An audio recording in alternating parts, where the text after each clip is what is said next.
आपके पास जो चीज चल रही थी उस पर हमने डिस्कस किया था लास्ट क्लास में पावर के बारे में हमने डिफाइन किया था कि power is nothing but the rate of work done.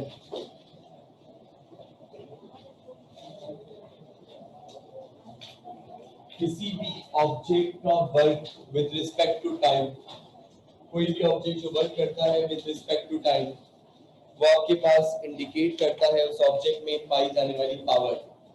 अगर आपके पास कोई भी ऑब्जेक्ट वर्क कर रहा है, अगर उस वर्क की हम टाइम से डिवाइड कर दें तो रिजल्ट में हमें ये पता चलता है कि उस ऑब्जेक्ट के अंदर कितनी पावर पाई जा रही है। तो power is nothing but the rate of work done. Power को डिनोट करते हैं P से और ये W अपॉन T के बराबर होता है। W का मतलब वर्क, टाइम का मतलब T। और आप जानते हैं कि वर्क के हमारे पास दो फॉर्मूले होते हैं। एक हमारे पास होता है W is equal to Fs और एक होता है W is equal to Fs cos theta. तो पावर का एक फॉर्मूला बन जाता है Fs अपॉन T और एक बन जाता है Fs cos theta upon T।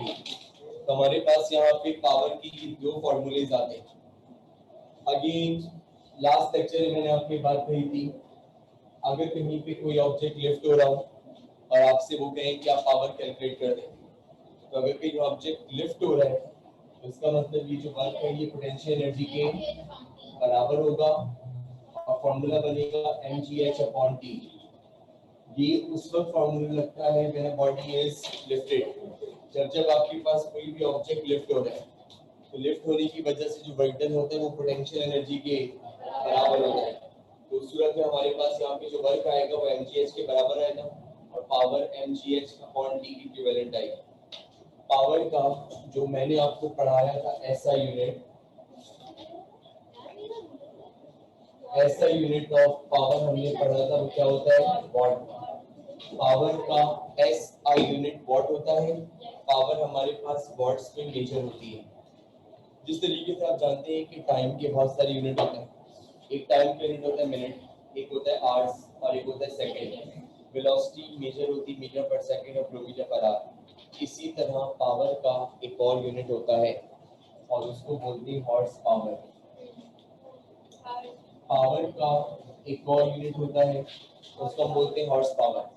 ये हॉर्स पावर एक ऐसा यूनिट है पावर का जो बड़ी बड़ी गाड़ियों की जो आपके पास इंजन होते हैं उनकी पावर्स को चेक करने के लिए, उनकी पावर्स को मेजर करने के लिए लिया जाता है। तो अगर आपसे कोई भी पूछेगा कि हॉर्स पावर जो है वो आपके पास किसका यूनिट है, तो आपने बोलना है कि हॉर्स पावर पावर का यूनिट है। और ये पावर का वो यूनिट है जिससे नॉर्मली इंजन्स की पावर मेजर की जाती है। जो गाड़ियों के इंजन होते हैं उनकी पावर्स को मेजर करने के लिए हम हॉर्स पावर यूज करते हैं और ये FPS सिस्टम में है और इसको डिनोट किया जाता है HP। जिस तरीके से मिनट और सेकंड दोनों टाइम के यूनिट हैं और इन दोनों के बीच में रिलेशन है, उसी तरह वॉट और हॉर्स पावर दोनों पावर के यूनिट हैं और इनके बीच में भी रिलेशन है। 1 हॉर्स पावर बराबर होता है 746 वॉट्स के। जब 746 वॉट्स मिलते हैं तब जाके 1 हॉर्स पावर बनता है। तो हॉर्स पावर बड़ा यूनिट है और वॉट छोटा यूनिट है। अगर मैंने आपसे ये बोला कि मुझे पावर हॉर्स पावर में निकाल कर दें, अगर मैंने आपसे ये बोला कि मुझे आप पावर जो है वो हॉर्स पावर में निकाल कर दें, अगर मैंने आपसे कहा कि मुझे पावर आप हॉर्स पावर में निकाल के दें, तो जब भी आपको हॉर्स पावर में पावर निकालनी होगी, जब भी आपको हॉर्स पावर में पावर निकालनी होगी, दिस रिप्रेजेंट्स हॉर्स पावर। तो आपने वॉट वाली पावर को 746 से कर देना होगा। जब वॉट वाली पावर 746 से डिवाइड होगी तो रिजल्ट में जो पावर मिलेगी वो हॉर्स पावर के बराबर होगी। रिजल्ट में जो पावर मिलेगी वो हॉर्स पावर के बराबर होगी। किसी ने कहा ये बात समझ में नहीं आई। आपने कहा कि अगर आपके पास वर्क हो 20 जूल्स का और टाइम हो 5 सेकेंड्स का और आपसे किसी ने कहा कि आप हॉर्स पावर मालूम करें, वर्क था 20 जूल्स, टाइम था 5 सेकेंड। सामने वाले ने बंदे ने बोला कि आप इसकी हॉर्स पावर मालूम करें, हॉर्स पावर डायरेक्ट नहीं आएगी। पहले पावर निकलेगी हॉर्स में, तो पावर बराबर होती है वर्क अपॉन टाइम, पावर बराबर होती है वर्क अपॉन टाइम। तो अब करेंगे आपकी इसका वर्क है 20 जूल्स, गुड, और टाइम है 5, तो आंसर आ गया 4 वाट्स। वाट को कैपिटल डब्ल्यू से बनाते हैं, तो ये आपके पास आ गई इसकी पावर 4 वाट। अब ये जो वाट वाली पावर आई है, इसको जब हम कर देंगे किससे 746 से डिवाइड, तो अब जो आंसर आएगा वो हॉर्स पावर में आएगा, और उसको हम क्या बोलेंगे एचपी। बात समझ में आ रही? तो पहले हमने पावर निकाली किसमें वाट, और वाट में जो पावर है फिर उसको हमने 746 से डिवाइड किया, रिजल्ट में फिर जो मुझे पावर मिलेगी वो हॉर्स पावर में होगी। अगर आपको हॉर्स पावर से वाट में जाना होता है तो इस वैल्यू से मल्टीप्लाई कर दें, और अगर वाट से हॉर्स पावर में जाना होगा तो इस वैल्यू से डिवाइड करेंगे। नॉर्मली हमें हॉर्स पावर से वाट में नहीं जाना होता, हमें वाट से हॉर्स पावर में जाना होता है, तो इसीलिए वाट वाली पावर को हम 746 से क्या करते हैं डिवाइड। तो जब भी वाट वाली पावर 746 से डिवाइड होगी तो रिजल्ट में हमें जो पावर मिलेगी वो हॉर्स पावर में मेजर होगी। This has been done, okay. अब अगर मैं आपसे ये बोलूं कि एक छोटा सा प्रूफ है, लेकिन एग्जामिनेशन पॉइंट ऑफ व्यू से वो प्रूफ आपका बहुत इंपॉर्टेंट है, और उस प्रूफ का नाम है कि साबित करें power is the product of force and velocity. आपको साबित ही करना है कि पावर आपके पास फोर्स और वेलोसिटी का प्रोडक्ट है। You need to prove whenever you are going to multiply force with velocity, then in result you will get power. जब भी आप फोर्स और वेलोसिटी कर देंगे मल्टीप्लाई, तो रिजल्ट में आपको पावर मिलेगी। फोर्स और वेलोसिटी का प्रोडक्ट पावर देता है, फोर्स और वेलोसिटी का प्रोडक्ट पावर देता है। तो मेरे पास ये जो पावर है मुझे साबित करने की F into V के बराबर है। I need to prove force into velocity is nothing but equal to power. It's quite easy.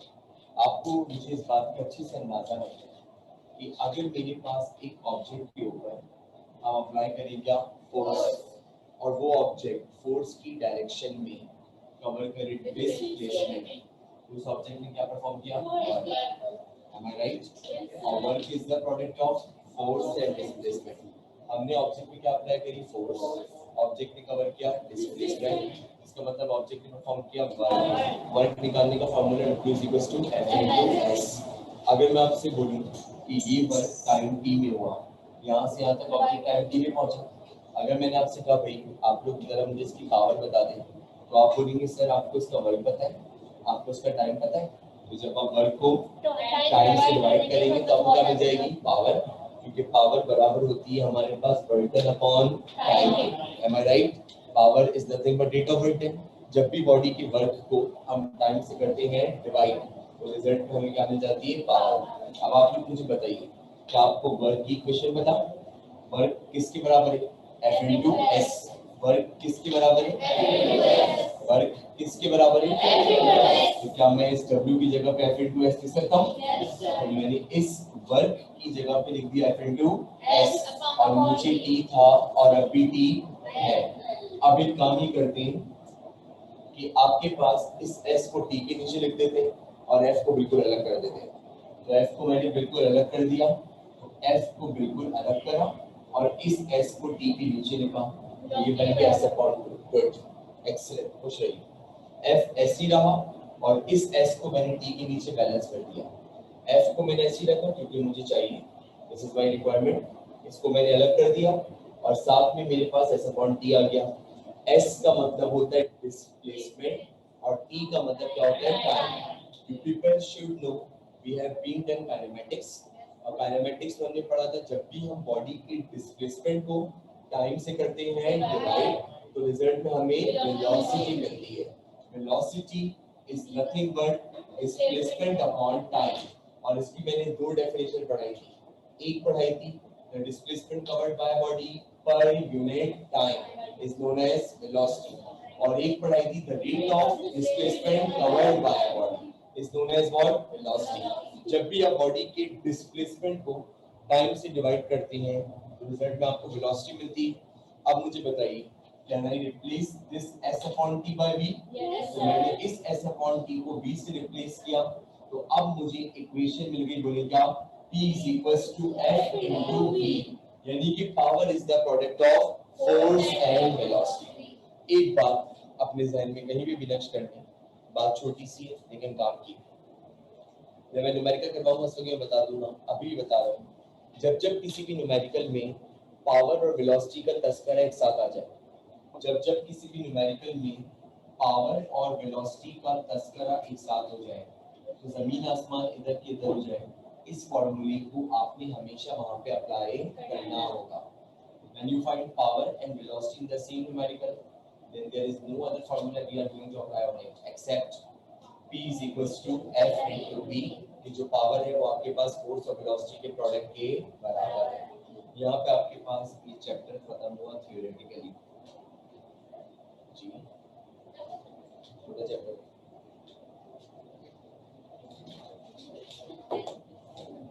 Her bar chapter जो है वो फोर्स एंड मोशन की तरह नहीं होते,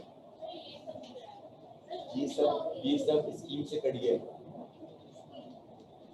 जर्नल से निकालें, दुआ करें कि जल्दी से पता चल जाए क्या फॉलो हो रहा है क्या फॉलो नहीं हो रहा। जर्नल निकालिए और हेडिंग दीजिए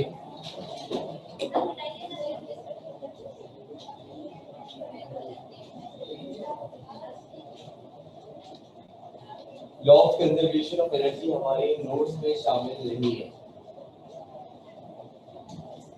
और इलास्टिक पोटेंशियल एनर्जी भी हमारे कोर्स में शामिल नहीं है।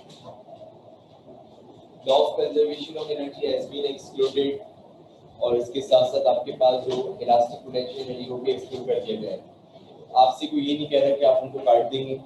अगर कुछ दिन बाद बोर्ड की स्कीम चेंज होती है तो ऑब्वियसली बात है we have to cover all these topics again. आप क्या बोल रही हैं?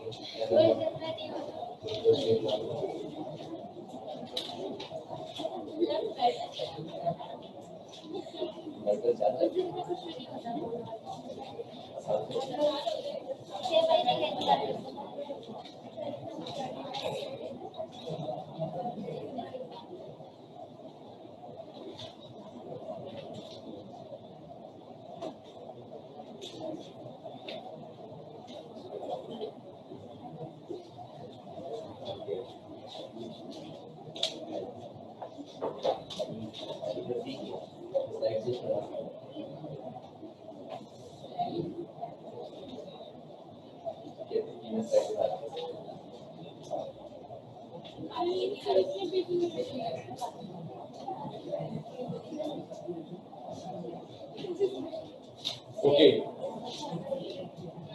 न्यूमेरिकल्स की हेडिंग दे बेटा, न्यूमेरिकल्स की हेडिंग दीजिए।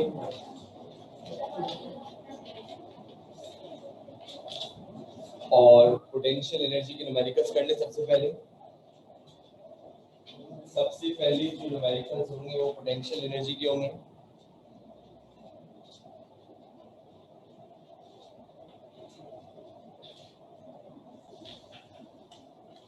पोटेंशियल एनर्जी का फॉर्मूला लिखें mgh।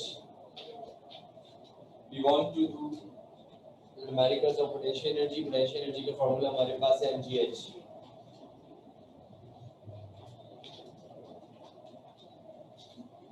एक स्टेटमेंट लिखें, if object is lifted and we need to calculate work, then वो वर्क पोटेंशियल एनर्जी के बराबर होगा। if an object is lifted and we need to calculate work, then that work done will be equal to its potential energy। अगर हम एक object को lift करेंगे और लिफ्ट करने के नतीजे में अगर हमें वर्क कैलकुलेट करना होगा तो वो वर्क डन पोटेंशियल एनर्जी के बराबर होगा। कोई नहीं बताएगा घर से आके कि आपको यहाँ पे पोटेंशियल एनर्जी कैलकुलेट करनी है। You have to understand it by yourself.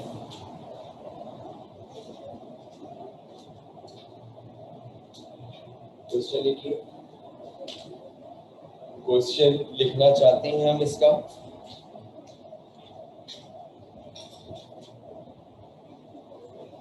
वैदा आपने कॉपी कर लिया।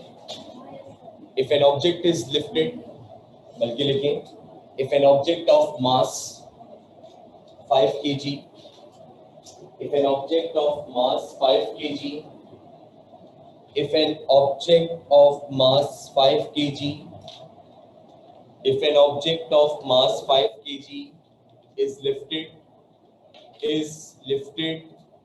to a height of 10 meter above the ground, if an object of mass 5 kg is lifted to a height of 10 meter above the ground, calculate the work done. To a height of 10 meter above the ground, calculate the work done. Calculate the work done. Data बनाइए. Data में आपको सबसे पहले एक object का मास दिया हुआ है 5 kg, इसके साथ हाइट दी हुई 10 मीटर. डेटा में आपको सबसे पहले मास दिया हुआ है 5 kg और हाइट दी हुई 10 मीटर. आपसे बोल रहे हैं कि वर्क डन निकालें. ऑब्जेक्ट क्या हो रहा है? इसका मतलब ये वर्क डन पोटेंशियल एनर्जी की फॉर्मूले में एक और चीज है, ये क्या जी की वैल्यू क्या होती है? 9.8 मीटर पर सेकंड स्क्वायर. और रिक्वायरमेंट में आपको चाहिए वर्क, और आप बता दें कि आपके कॉन्सेप्ट्स क्लियर हैं. ये वर्क डन पोटेंशियल एनर्जी के बराबर होगा. आप बता दीजिए कि ये वर्क डन पोटेंशियल एनर्जी के बराबर होगा. मेरे पास पोटेंशियल एनर्जी निकालने का एक फॉर्मूला है, और वो फॉर्मूला है PE equals mgh. PE as it is आ गया. मास का मतलब 5, g का मतलब 9.8, हाइट का मतलब 10.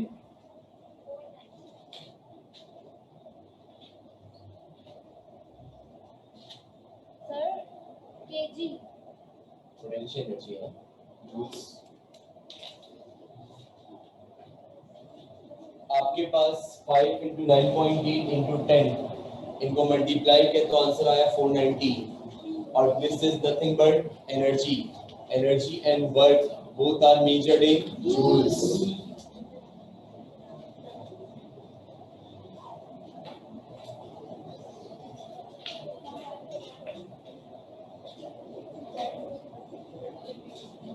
ये फेल ऑफ कर.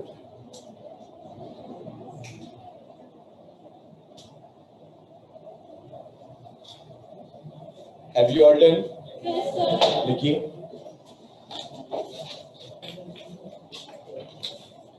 The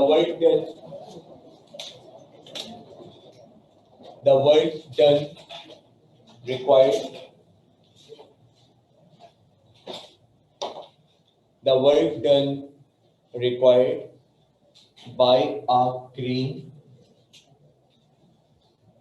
The work done required by a crane to lift a wastage of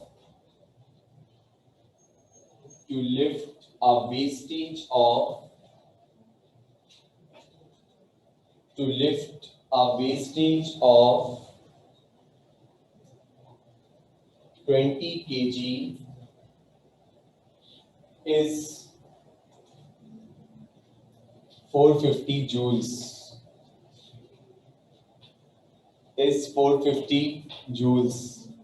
Calculate the height lifted by the crane. Calculate the height lifted by a crane. Calculate the height lifted by a crane. Calculate the height lifted by a crane. Data बनाइए. आपसे कह रहे हैं कि एक crane है. आपने देखा क्रेन कैसी होती है? वो क्रेन आपके पास जो वेस्टेज है उसको उठाने के लिए इस्तेमाल की जा रही है, और क्रेन वेस्टेज को लिफ्ट कर रही है. इसका मतलब उसमें जो वर्क डन होगा वो पोटेंशियल एनर्जी के, और जो ये वर्क डन की वैल्यू आपको दी हुई इन्होंने 450 जूल्स, तो उसको ऐसे लिखें, work is equal to PE और that is equal to 450 joules. Work PE के बराबर होगा 450 जूल्स. इसके अलावा वेस्टेज का मास आपको दिया हुआ है, और वेस्टेज का मास है 20 kg, और G की वैल्यू हम सब जानते हैं 9.8 metre per second square. And in requirement we need to find H. तो मुझे यहाँ पे सॉल्यूशन अप्लाई करना है। पोटेंशियल एनर्जी दी हुई है तो फार्मूला भी हम पोटेंशियल एनर्जी का यूज करेंगे। पोटेंशियल एनर्जी बराबर होती है mgh के। पोटेंशियल एनर्जी इज 450, हमने 450 लिखा। मास की जगह 20, g का मतलब 9.8 और हाइट मालूम करनी है तो एज इट इज 20 को 9.8 से मल्टीप्लाई करेंगे 180 196 और यहाँ लिखा हुआ है आपके पास h। ये 196 मल्टीप्लाई नीचे जाके डिवाइड तो 450 डिवाइडेड बाय 196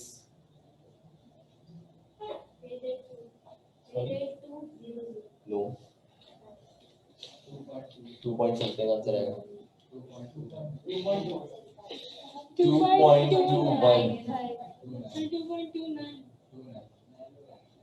कोई बात नहीं गलती इंसान से 2.29 मीटर्स ये आपको इन्होंने प्रोवाइड की हुई इसकी हाइट और इसकी हाइट हमारे पास 2.29 मीटर्स के बराबर आई। पावर की हेडिंग दें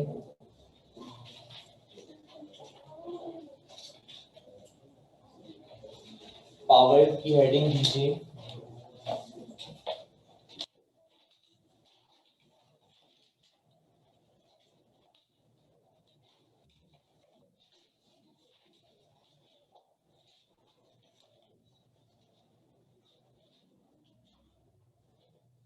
पावर का बेसिक फार्मूला नोट करें W/T। पावर बराबर Fs/T, पावर बराबर mgh/T और पावर बराबर F into V।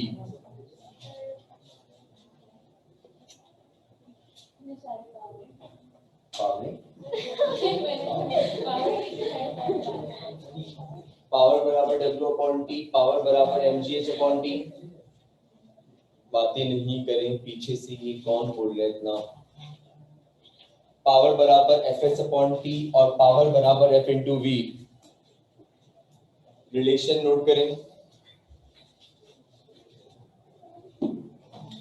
Relation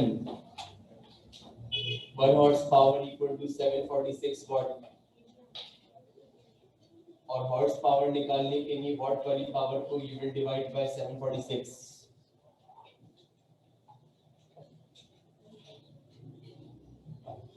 1 horse power 746 watt के बराबर होती है।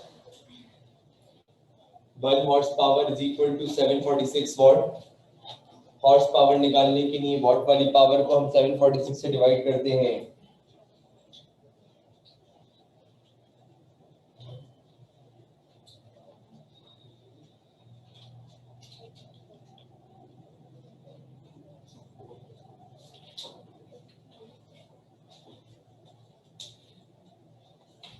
A force of 10 Newton. A force of 10 Newton is used to displace. A force of 10 Newton is used to displace a box. A force of 10 Newton is used to displace a box 40 centimeter is used to displace a box 40 centimeter in half minute. In half minute, a force of 10 Newton is used to displace a box 40 centimeter in half minute. Calculate the power.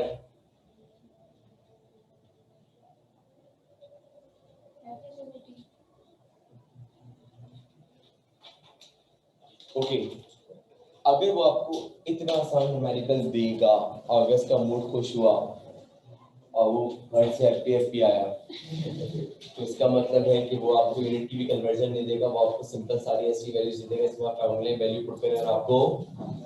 लेकिन अगर उसको हुआ गुस्सा तो वो आपको ऐसा numerical देगा जिसमें आपको सारी यूनिट्स की कन्वर्जन करनी होगी और इसमें आपको 2 यूनिट्स की कन्वर्जन करनी है। आइए जरा देखते हैं। सबसे पहले तो हमें इन्होंने प्रोवाइड की हुई फोर्स और फोर्स की वैल्यू दी हुई 10 न्यूटन। आप उसे कितना डिस्प्लेस कर रहे हैं? 40 40 सेंटीमीटर। बिल्कुल सही कह रही हैं। 0.4 सेंटीमीटर को मीटर में चेंज करने के लिए 100 से डिवाइड, तो 0.4 मीटर्स। इसके साथ आपसे बोल रहे हैं टाइम की वैल्यू हाफ मिनट, ठीक है बेटी? आपने इसको ऐसे लिखना है half minute, is it clear वाली बात? अब एक बार ध्यान में रखें, मिनट को सेकंड में चेंज करने के लिए 60 से मल्टीप्लाई करते हैं, बस उसको 60 से मल्टीप्लाई कर दें, 30 आ जाएगा। बिल्कुल। और ये अंडरस्टूड भी होना चाहिए ना, एक मिनट में कितने होते हैं? एक मिनट में 60, तो आधे मिनट में 30 सेकंड्स। बात समझ में आ रही? तो अगर आप ये कैलकुलेशन ना शो करें ना और डायरेक्ट आप कितना लिख दें टाइम इक्वल टू 30 सेकंड्स, तो भी ओके। और अब निकालनी इसकी पावर, जज्बाती नंबर 2, जज्बाती हो देखिए, पावर निकालने Fs/T। मैं एक दूसरा पाकिस्तान नहीं बनेगा, मत सोचे कुछ। F की जगह पे आ गया 10, H की जगह पे आ गया 0.4 और टाइम की जगह पे आ गया 30। 10 को 0.4 से मल्टीप्लाई करेंगे, 4/30,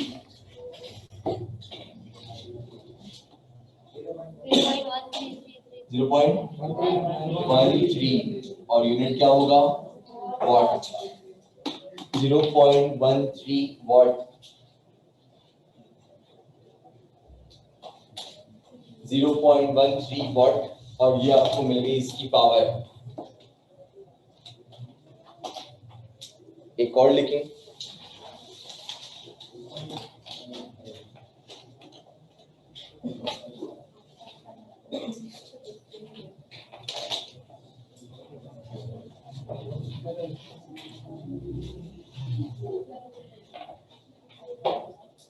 an object of mass 2 kg,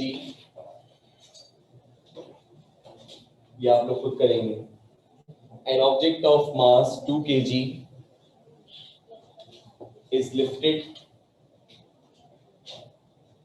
to a height of 4 meter. An object of mass 2 kg, an object of mass 2 kg, an object of mass 2 kg is lifted to a height of 4 meter in 2 seconds. In 2 seconds, calculate the power required. In 2 seconds, calculate the power required. कर सकते हैं इसको? Direct formula पता है कौन सा रहेगा? P is equals to काली का फॉर्मूला है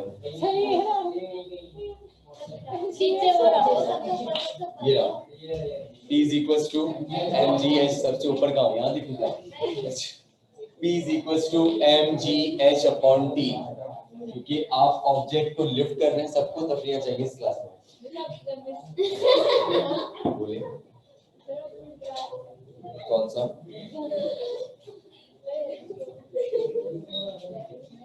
मास तो ऐसी रहेगा ना, मास के